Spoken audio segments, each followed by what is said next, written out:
Magandang araw mga kababayan. Once again, welcome to our channel. In this video, I will be discussing all about Statement of Purpose or SOP or tinatawag ding LOI or Letter of Intent na isa sa pinaka-importanting component that would either break or make your visa application. In this video, I will be discussing the essential parts that should be included in making your SOP. And also, I will be discussing some points na sa tingin namin nakatulong sa approval ng application namin and also some points that we have considered to avoid refusal ng application din namin. Now again, just a disclaimer, hindi po kami professional immigration consultants. This is all based on naging personal research namin and naging experience namin in doing our application. And also, you might want to consider in subscribing sa channel namin. This would be a great help for us as we start this journey to Canada and also for us to reach and help more Canada dreamers like us. So kung interesado ka to know how to write an effective SOP, panoorin mo ang video na to. Now, ano nga ba ang tinatawag na Statement of Purpose or SOP? Now, ito yung formal letter kung saan you will have the chance to let the visa officer know or understand bakit nyo gusto or kailangan nyong mag-aral sa Canada. Ito rin ang magsisilbi nyong comprehensive study plan kung saan makakatulong sa visa officer to understand further your future career goals. Now, since this is an online application, ito rin yung way na kung saan masasagot natin yung possible questions that the visa officer could have or to justify all the possible red flags na pwedeng maging isa sa dahilan ng refusal ng visa application natin.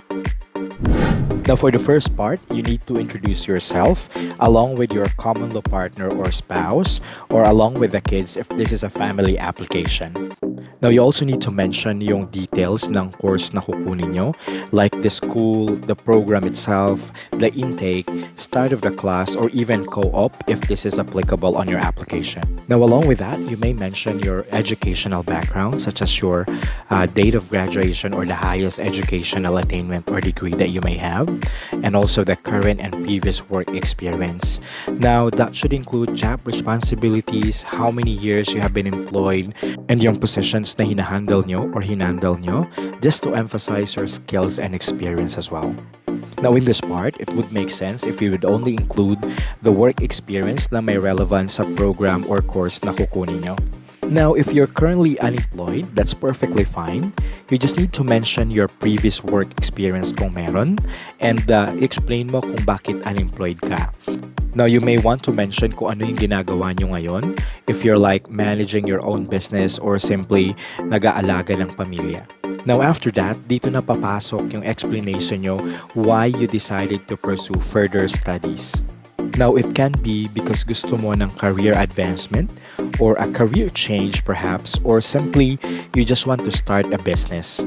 Now, take note, you need to justify yung reasons kung bakit gusto nyo mag-aral in relation sa future career goals nyo. Now, next part, kailangan nyo explain bakit sa Canada nyo napili mag-aral. Now, for this, pwedeng maging generic lang yung explanation nyo. You can mention it is because of the quality education system or yung low cost of living or the tuition fee compared sa ibang bansa or even yung pagiging multicultural country ng Canada. Next, kailangan nyo i-discuss bakit yun yung school na napili nyo. Now for this, the best reference is for you to go directly to the website of the school and emphasize some unique attributes na meron yung school that would potentially help you for your future career goals. You may mention yung affordability ng tuition fee compared sa ibang school or simply yung magandang student support meron yung school o yung pag-provide ng modern technology or training ng nasabing school. Now, in this section, you may add bakit hindi sa Pilipinas yung first choice mo. Now, for this, you may mention that it will take you longer to take the course in the Philippines. Also, iba yung quality ng education sa Philippines compared sa mabibigay ng Canada. Also, you may mention na what you are after is to have an international degree that will boost your credential and makakatulong sa'yo to get a better or high-paying jobs in the Philippines. Next, you need to justify bakit yun yung program or course na kukunin nyo. Now, in this part, you need to convince the visa officer bakit makakatulong sa inyo yung course na kukunin nyo. Now, you may simply highlight yung courses or yung subjects na included sa program na kukunin nyo in relation sa future career goals nyo. Now, you may want to add yung mga skills na magigain mo after mong gumraduate sa intended program mo, like technical or even managerial skills.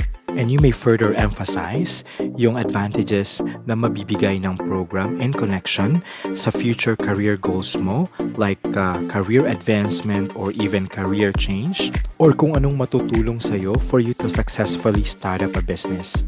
Now, in general, in choosing the program, just like what we did, it should be in line with the educational background or work experience that you have already. However, again, hindi naman bawal na pumili ng course na completely not related sa course or work experience that you have. Provided na ma-explain mo na maayos o ma-justify mo bakit yun yung gusto mong kunin na program. Next, you need to explain yung future plans mo after mo mag-aral. Now, take note, sa part na to, kailangan mong i-emphasize na babalik ka ng Pilipinas after mong mag-aral kahit alam naman nating may plan tayo to apply for a permanent residency later on. Nevertheless, we may mention na we plan to apply for a post-graduation work permit after ng completion ng study for us to gain na din ng sufficient international work experience. Also, sa part na to, you may simply add or enumerate some high-paying jobs or higher position sa Pilipinas na magiging available after mo mag-aral for your homecoming, just to strongly establish yung magiging impact ng international degree na makukuha mo from Canada. Now, you may mention that having an international education and experience will definitely give you a great advantage for you to have a potential career growth. Next part, you need to explain your financial capability or kung sino magsusupport for your study. Now, for this part, you need to elaborate kung saan manggagaling yung pera. Again, it can be from your savings or simply from your sponsor. For this part, you also need to emphasize na kakayanin nyo yung gastos as an international student sa Canada or kakayanin ng sponsor nyo to support you financially. Now, you can also add up a table as a representation ng expenses over the funds available na meron kayo just to show easily sa visa officer na kakayanin nyo yung gastos. Now, you will also need to provide sufficient supporting documents just to establish saan galing yung pera, which you can attach separately sa field allotted for proof of funds itself. Now, for the proof of funds requirement, we will be doing a separate video so we can explain it completely and accordingly. Now, for family application, you need to explain bakit nyo kailangang isama yung asawa or common law partner and yung mga anak.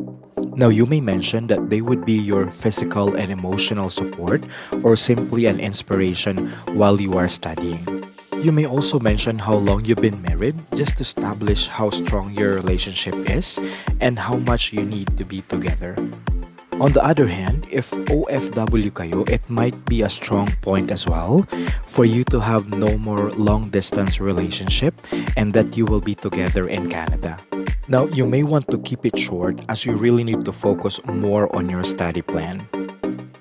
Next, you need to discuss your home ties just to justify more na babalik ka sa Pilipinas after mong mag-aral. Ito yung mga tao o ari-arian that has a great value for you kaya ka babalik ng Pilipinas after your study. Now, for your home ties, you can include your parents, your siblings, or even your kids kung hindi sila kasama sa application. And also, you may want to add yung ari-arian like house and lot, kotse, or insurance kung meron ka. Along with that, you may add your government contributions like PhilHealth, Pag-ibig, and SSS for your future pension. And also mention your business kung meron ka. Also, if you can secure a letter from your current employer na i-hire ka nila after mong mag-aral pagbalik mo ng Pilipinas, it would be a great point for you. Next, you need to discuss your travel history, especially if you have traveled abroad. Either nagtrabaho ka o namasyal ka lang sa ibang bansa. You may want to mention na hindi ka nag-overstay at hindi ka nag-violate ng any immigration law. However, if there would be instances ng overstaying, you might want to explain further kung bakit nangyari yun. On the other hand, if you don't have international travel, you may just want to mention that you choose to save rather than to travel. And for the last part, you may have the declaration. Now for this, you may simply state that you are fully aware of the Canadian immigration and regulations and that you will leave Canada after your authorized stay. Now in writing your SOP, wala namang standard when it comes to font size or even spacing. And also wala namang guidelines if how many pages or gaano kahaba yung SOP mo. Ang importante, ma-explain mo ng maayos yung purpose mo. Now it is also important na yung future plans nyo ay in line sa reason why you want to study. Otherwise, the visa officer might find your purpose to be inconsistent. For example, your reason to study is to gain knowledge on how to start up a business. Now, for your future plans, you might focus on discussing how the international education would greatly help you in setting up your business for your homecoming, and that do not mention to have a better position in a corporate world. Also, some might say to avoid putting drama on your application. However, on our end, it's not all about the drama but how you put a personal touch for the visa officer to fully understand your actual situation. Such as for being unemployed for quite some time, you might mention that because of the gaps brought by your personal circumstances, you are lacking the skills and the ability to apply for a higher position. That's why you want to pursue further studies. Now also, you have to be consistent sa idea na babalik ka ng Pilipinas after mo mag-aral since student pathway ito. Kahit yung main goal natin is to apply for permanent residency. Otherwise, you might apply for a working visa. Also, avoid mentioning na magtatrabaho ka while you will be studying. It might be a red flag na hindi pag-aaral yung ipupunta mo doon, instead, pagtatrabaho. Now, you also need to be more specific sa mga points na gusto nyong iparating sa visa officer. Huwag nyo nang pahabain kung hindi naman kailangan. Also, it will be a great help if you will be joining FB groups for student pathway para may idea ka sa mga nagsishare ng SOP nila kung paano nila ginawa at paano mo gagawin yung sayo. Now, if you have any further questions, don't hesitate to ask in the comment section. We will be more than happy to answer as much as we could.